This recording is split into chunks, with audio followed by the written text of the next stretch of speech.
What's going on, guys? I'm Aaron from PhoneDog.com, and you CDMA users, we're about to get some Windows Phone 7 loving in just a few days. The HTC arrived, coming to Sprint in 3 days, March 20th, $199.99 on contract. You know, specs-wise, pretty much the same as the other Windows Phone 7 devices. 1 GHz Snapdragon processor, 3.6-inch display, a little bit on the small side, but still, actually HTC's smallest display, but still, 5-megapixel camera on the back that's capable of shooting video at 720p HD, so HD video quality. And you know, the real differentiator here, physical QWERTY keyboard, 5-row physical QWERTY keyboard at that, and it does have Microsoft's new Noto update, which enables copy and paste and a couple of other things in the software. Is this a device to have? Should you stick with the Evo Shift 4G, or some of the other devices on Sprint? Well, we're going to find out in the full review, which starts right now. Windows Phone 7 finally coming to CDMA in the next few days. Here it is, the HTC Arrive on Sprint. It's coming March 20th, so 3 days from now for $199.99 on a 2-year agreement. This is a device we've seen before. We saw it at CTIA last year in San Francisco, and we saw it at that media event in New York. It was branded as the HTC 7 Pro, but at any rate, it's finally coming out. 1 GHz Snapdragon processor, 3.6-inch display, so a little bit on the small side. It's right up there with the LG Quantum, and it is HTC's smallest display. The surround in comparison, 3.8 inches. The Focus, 4 inches. The HTC HD7, 4.3 inches. So it's a little bit on the small side, but still definitely functional. The benefits here, 2 things. Oh, and 5-megapixel camera on the back with a 720p video recording capabilities. The 2 benefits on this device: 1, physical QWERTY keyboard. 5-row physical QWERTY keyboard with a dedicated number pad, dedicated spacebar row, and you know, your commonly used symbols, and then a D-pad over here as well. So nice keyboard. The island keys work well. We'll get into that in just a few minutes. Also, it comes with the Noto update, which is the much rumored update that it launched with, copy and paste capabilities and a couple of other improvements that we'll talk about a little bit later in the review. But you do get that copy and paste out of the box, so you're not waiting for a software update to come from Microsoft. It does come on the day that you receive the device. Otherwise, pretty similar. Looks a lot like another Windows Phone 7 device. In particular, it looks like another HTC Windows Phone 7 device. Apparently, it's hard to keep in the hand. But on the left side, you get the volume rocker, micro USB charging port. And then on the right side, camera shortcut button. You know I'm a stickler for the camera shortcut button, so it's nice to see that. And then on the top, you get the 3.5mm headphone jack, power button, and then your 3 capacitive buttons there on the bottom of the screen. Now, the hinge operation here is pretty interesting because it is a tilted hinge, which, you know, again, I'll talk about this later in the review, but it's kind of odd to type on this because it's angled back this way versus being angled up like what you would expect, and there's no option to make it, you know, down like that. So, you know, for me, I prefer to have it down. You may be different, but or you may think differently, but you know, it's one of those kind of challenges, if you will. Here's the hinge. You can see how it operates, what it looks like on the outside, and then it's just an easy pop-up. The battery, to remove the battery, simply pull that off like that, and that's behind the hinge itself. So it was hidden there for a second. It took me about 2 minutes to figure out where that was. But you have your battery here as well. 1500 milliamp battery, so it is on the larger side, or I shouldn't say large, but at least it's acceptable, as opposed to some of these small 1200, 1300 milliamp batteries that are shipping with Android and Windows Phone 7. And both those operating systems, you know, power hungry, and they're battery hogs. I don't understand why they would ship with anything less than 1500 milliamps, but this device does. Let's take a look, actually, while we're in messaging, let's just take a look at the keyboard. Same Windows Phone 7 keyboard, you know, and you maybe either love or hate. We'll type in the quick brown fox. Whoa now. Fox goes to the market. So again, you know, for me, I'm the president of the Fat Finger Club, so for me, you know, I prefer the 4.3-inch display on the HD7, or at the lowest, the 4-inch on the Focus. This is a little bit too small for me. Of course, you can use it in landscape mode as well if you want to. And it's interesting because, and I mentioned this in the first impressions, if you caught the first impressions article, the sound seems to be a little bit behind. It definitely keeps up with my text, but the sound just seems off. I don't know if that makes any sense or not, but it just seems like it's a little bit, how are you doing? See, it keeps up with me just fine, but it seems like that sound's about half a second behind, which is something I've noticed all throughout the testing of the unit. So physical QWERTY, or I mean on-screen QWERTY rather, works well. Same typical Windows Phone 7 on-screen QWERTY, and then you with pretty decent auto-correction. Like I said, I've shown this before in videos. You know, you tap the word, you can change it from brown to grown, from quick to which, to from Fox to did, and from thee to that, So them which grown did, very easy to change a sentence based on just tapping the word. Now that's where copy and paste comes into play as well, because you can tap a word, you'll see how it does that, and then I can drag and bring out, let's copy that sentence, for example, and then I can either tap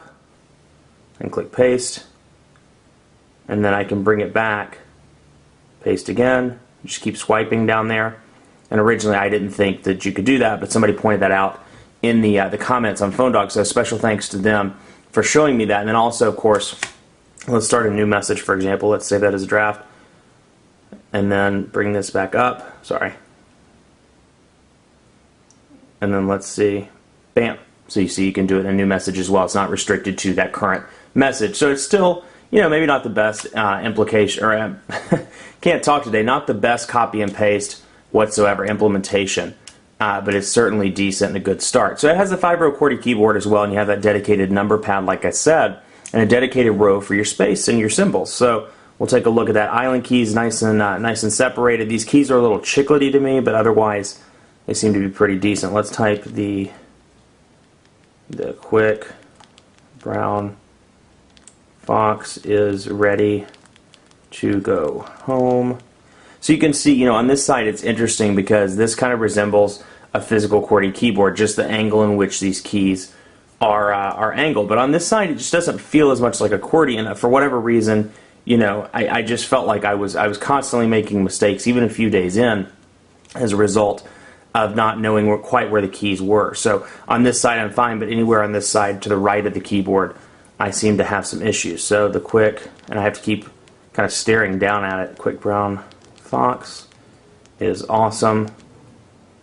So you see, kind of frustrating. So let's take a look at the home screen. There aren't any changes here. So if you've seen the HD7, the Focus unboxings, the reviews, anything like that, no major differences. Of course, you have your tiles here, and this is designed according to Microsoft, kind of like a subway, the Metro UI as they call it. So you have these tiles, some of which are longer, some of which are squares. Unfortunately, there's no way to change that as of yet. I'm hoping in future updates they realize the potential there. For example, the messaging tile. That really should be a rectangular tile, because you could have messaging previews out here, messages from certain people. The people tile could be a rectangular one, the email tile, and you don't have the option to select that as of yet. It's kind of a random, which one's going to be rectangular, which one's going to be square, and you kind of wait and see. Calendar, pictures, sprint zone, things like that are square, but then you look at Internet Explorer, messaging, some, that seem like they would be square and they're not. So you can't change that yet. Hopefully they will allow that in the future, but you can move stuff around. Let's take a look at maps, for example.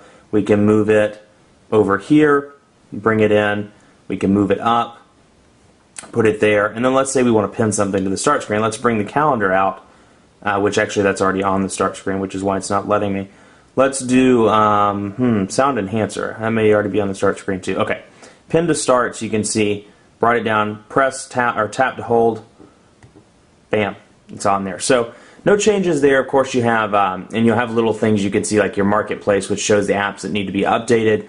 So there are some, kind of notification options available, but they're very, very, very basic. Nothing advanced here by any means in comparison to WebOS or Android or anything like that. Now in the menu, oh, and by the way, while I'm thinking about it, the color scheme, I have it set to brown and black. You can change that, although it's still pretty limited. Go into settings, for example. Go to theme, you can change it between dark and light if you want to, and then you get a couple of accent colors you can pick from. So let's pick teal, for example. I can go to light, go to teal, and go back and you can see the boxes, the tiles change. So out of the box you get the typical Microsoft stuff, Xbox Live. You get HTC Hub on this device, obviously because it's an HTC phone, which they've made some minor changes to that. YouTube, which I've downloaded, Microsoft Office, and then you get stuff like Photo Enhancer and Sound Enhancer, both of which are HTC applications. And you get Sprint Zone, and you can download applications like Sprint TV, Sprint Radio, and then Telenav GPS navigators available out of the box. Sprint Navigation is what it used to be called. I don't know why it's not anymore. Twitter I downloaded myself. But you do get some stuff out of the box. It's the typical Microsoft stuff. But of course you have the Marketplace, which actually just surpassed 10,000 apps. So there are quite a few options available in there considering how young the platform actually is. Let's go into HTC and take a look at that. And you can see the HTC Hub here. Bring up the weather. And you do get this live tile finally, but obviously, Microsoft's been pretty restrictive as to, customization like they were with, couldn't think of what it was called, Windows Mobile. they were pretty free on the customization, and you saw a device like the HD2 that had Sense pre-installed. Well, they're not as allowing on this device. They're much more restrictive. So no Sense customizations, with the exception of this Sense widget type thing, where you can go into the HTC hub and get an idea. You'll notice that weather widget right away. You can click on that and you can see long-term forecasts for wherever you're at. It's bringing up Charlotte. So you can see Friday, Saturday, Sunday, Monday, and then you can see the high, the low. Bring up Tokyo, for example, 36 degrees. And you can scroll through those and get an idea of, you can set different locations, things like that. So if you've worked with any Sense-enabled device in the past 2 years, I mean anything, Android or Windows Mobile, you're going to be used to this. If you watch any of the Microsoft commercials, you know that the goal is to get you in and out of your phone as quickly as possible. No complicated menus, no complicated things. And one application that really shows that off is the phone application. You can see here call history pops up by default, and you get these 3 icons at the bottom. You get voicemail, the dial pad, and then contacts. And if you're sitting there in a lot of these applications and you're thinking, hey, wait a second, what do these really mean? I don't understand the symbol. All you have to do is click the little 3 dots over here. That brings up the extended menu, and then of course you can see the text below, voicemail, keypad, or people in this case. So you can bring that up if you're ever confused, but we can go over to the dial pad. Very simple, very clean, nice numbers. You can see very easy to type on, big numbers, a little bit of island separation there, and the keys move, which is kind of funny as you hit those. So very cool there. And then you have voicemail, and then of course you can save, you can call, and then let's go back, and you can hit contacts, for example, and you can see some of my contacts and the way the people menu is set up. So you have that, very simple, very clean, no issues whatsoever. There, and that seems to be the common denominator on Windows Phone 7. It's one of those things that either it's going to frustrate you to death, or you're going to love it because you're going to be a first-time smartphone user. It's going to be easy to use. It's going to be absolutely fantastic. Or you're going to be an advanced user, somebody that's coming from something like Android, and you're going to say, this is way too basic. I can't stand it. I've got to switch. Email as well, for example. We'll go into the Old Man McTweety account just to give you an idea, and you can see those same kind of buttons on the bottom by hitting those 3 little dots. You'll see that it's new, folder, sync, and then of course select. And then here's the big, here's the extended menu, settings, add email account. We'll click on new, for example, and you can see what it brings up. To subject, again, very clean, very easy to use. And then you can bring out that extended keyboard, or the physical keyboard rather, if you want to type using that. So in, out, very simplistic. We'll go back to the main screen. Same thing with calendar as well. You go through that.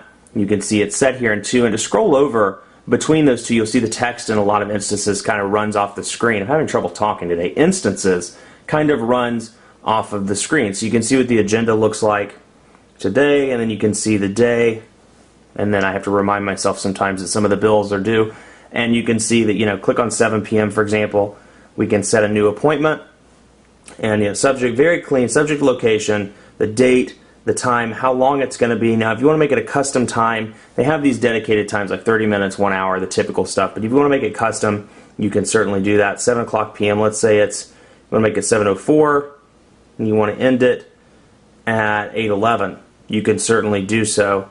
Let's make one. Hang out with the brown fox. We're going to hang out with the brown fox tonight from 7:04 to 8:11. And it's funny, you can really see that I'm having trouble typing on this. We're going to hang out with him in Georgia, because that's where the brown fox lives. So you can see it's going to pop up right there between those times, and I can see it on my agenda as well. So hang out with the brown fox. It's starting at 7:07 and going on to 8:11. So, very clean, simplistic, no issues whatsoever. I don't know why the brown fox lives in Georgia. Don't ask me, but I've heard that housing costs are a little bit cheaper in Georgia.